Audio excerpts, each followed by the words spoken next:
আসসালামু আলাইকুম সুপ্রিয় শিক্ষার্থীরা, আমি 2026 সালের পঞ্চম শ্রেণী প্রথম বইয়ের অধ্যায় 5 পৃষ্ঠা হচ্ছে 68 এর 1 নং অঙ্কের সমাধান করব। 1 নং অঙ্কে বলা আছে নিচের দশমিক সংখ্যাগুলোকে সাধারণ ভগ্নাংশে রূপান্তর করি এবং সম্ভব হলে ভগ্নাংশকে তার লঘিষ্ঠ আকারে প্রকাশ করি। চলো তাহলে আমরা প্রথমে সাধারণ ভগ্নাংশে রূপান্তর করব, তারপর যদি লঘিষ্ঠ আকারে প্রকাশ করা যায় তাহলে আমরা লঘিষ্ঠ আকারে প্রকাশ করব। চলো তাহলে আমরা 1 এর 1 নং অঙ্কের সমাধান করি।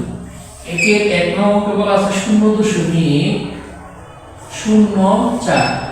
এই যে একটা দশমিক ভগ্নাংশ, এই দশমিক ভগ্নাংশকে যদি আমরা সাধারণ ভগ্নাংশে রূপান্তর করতে যাই তাহলে এবার সমান চিহ্ন একটা এভাবে টান দেব। টান দেওয়ার পরে দশমিক যে আছে এই দশমিকের জন্য আমরা 1 নেব।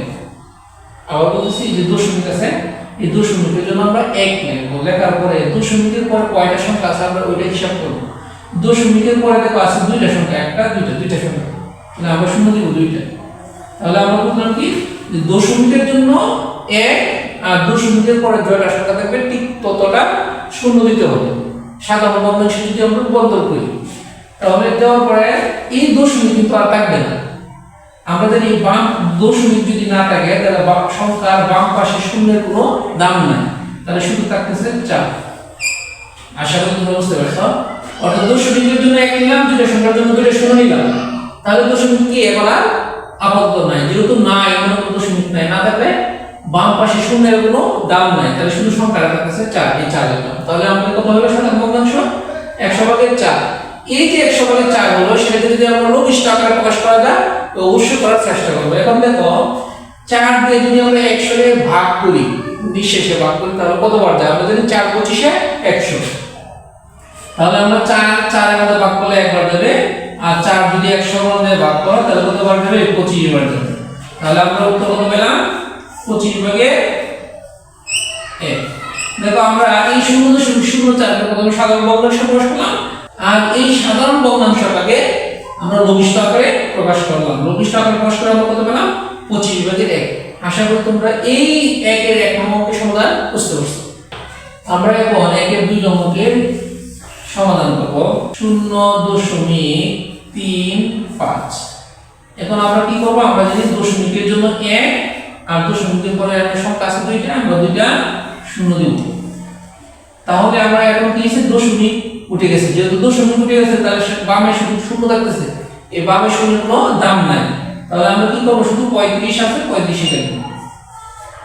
এখন দেখো 0.35 কে আমরা যদি সাধারণ ভগ্নাংশে রূপান্তর করি কত পেলাম? 100/35। এখন আমরা দেখব 100/35 কে লঘিষ্ঠ আকারে প্রকাশ করা যায় কিনা। আমরা এখানে লক্ষ্য করলাম আমরা যদি 5 দিয়ে 35 কে ভাগ করি তাহলে 5 দিয়ে 35 কে ভাগ করলে কত বার যায়? 7 বার যায়, 535। 5 দিয়ে যদি আমরা 100 কে কাটি 5 20 কত? 100। আর কোন সংখ্যা দ্বারা কিন্তু এই দুইটাকে নিঃশেষে বিভাজ্য হয় না। সেহেতু আমাদের কত হচ্ছে? 20/7। আশা করি এই যে 0.35 কে আমরা প্রথমে সাধারণ ভগ্নাংশে প্রকাশ করলাম, আর এই সাধারণ ভগ্নাংশটাকে আমরা লঘিষ্ঠ আকারে প্রকাশ করে কত পেলাম? 20/7। আশা করি তোমরা এই 1 এর 2 নং অঙ্কের সমাধান বুঝতে পারছো। আমরা এখন 1 এর 3 নং অঙ্কের সমাধান করব। 1 এর 3 নং অঙ্কে বলা আছে 0.75। 0.75। এখন দেখো এই যে 0.75 আছে, তাহলে আমরা কি করব? দশমিকের জন্য 1 নিব আর দুইটা সংখ্যার জন্য দুইটা শূন্য নিব। এখন কি হইছে? দশমিক আর নাই। আমরা জানি বাম পাশে শূন্যের কোনো দাম নাই, সেহেতু আমরা কি লিখব? 7 কত? 75 লিখব। তাহলে এই 0.75 কে আমরা সাধারণ ভগ্নাংশে প্রকাশ করে কত পেলাম? 100/75। এখন আমরা 100 এবং 75 এর মধ্যে কোনো একটা নির্দিষ্ট সংখ্যা দ্বারা কাটাকাটি করে লঘিষ্ঠ আকারে প্রকাশ করব। আমরা যদি 25 দিয়ে ভাগ করি, 25 দিয়ে 75 এ ভাগ করলে 3 25 এ 75। আবার 25 দিয়ে যদি আমরা 100 এ ভাগ করি তাহলে 4 25 এ 100। তাহলে আমরা কত পেলাম? 4/3। এখন দেখো এই 0.75 কে প্রথমে আমরা সাধারণ ভগ্নাংশে প্রকাশ করলাম, আর এই সাধারণ ভগ্নাংশটাকে আবার লঘিষ্ঠ আকারে প্রকাশ করে কত পেলাম? 4/3। আশা করি 1 এর 3 নং অঙ্কের সমাধান তোমরা বুঝতে পারছো। আমরা এখন 1 এর 4 নং অঙ্কের সমাধান করব। 1 এর 4 নং অঙ্কে বলা আছে 0.25। তাহলে আমরা এখন কি করব? এই যে দশমিক আছে এই দশমিকের জন্য একটা 1 নিব। তারপর দশমিকের পরে যত সংখ্যা থাকবে ততটাই শূন্য নিতে হবে। এখানে আছে দুইটা সংখ্যা, আমরা শূন্য নিলাম দুইটা শূন্য, আমরা শূন্য নিলাম দুইটা শূন্য।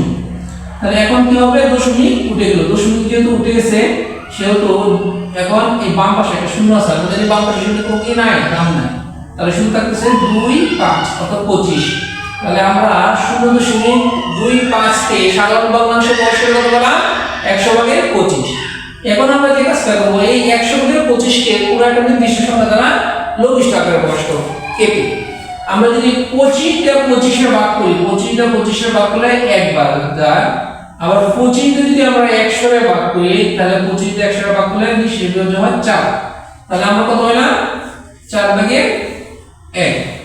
অর্থাৎ এই 0.25 কে আমরা প্রথমে কি করলাম, সাধারণ ভগ্নাংশে প্রকাশ করলাম, আর এই সাধারণ ভগ্নাংশটাকে আমরা কি করলাম, লঘিষ্ঠ আকারে প্রকাশ করলাম। লঘিষ্ঠ আকারে প্রকাশ করে আমরা কত পেলাম, 4 ভাগে 1। আশা করি এই 1 এর 4 ভাগে সমাধান তোমরা বুঝতে পারছো। এরকম যদি যে কোনো সংখ্যা তোমাদের পরীক্ষায় আসে, যে একটা সংখ্যাকে তোমরা সাধারণ ভগ্নাংশে প্রকাশ, তারপর লঘিষ্ঠ আকারে প্রকাশ, এইভাবেই করো।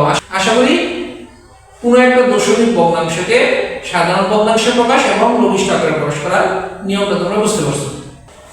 সুপ্রিয় শিক্ষার্থীরা, আজকে এই পর্যন্তই। আমার ভিডিওগুলো যদি তোমাদের ভালো লেগে থাকে তাহলে অবশ্যই আমার চ্যানেলটি সাবস্ক্রাইব করবা এবং লাইক ও শেয়ার করবা, যাতে অন্যরা আমার ভিডিওগুলো দেখতে পারে। আজকে এই পর্যন্তই, সকলকে ধন্যবাদ জানিয়ে আমি শেষ করলাম। আসসালামু আলাইকুম।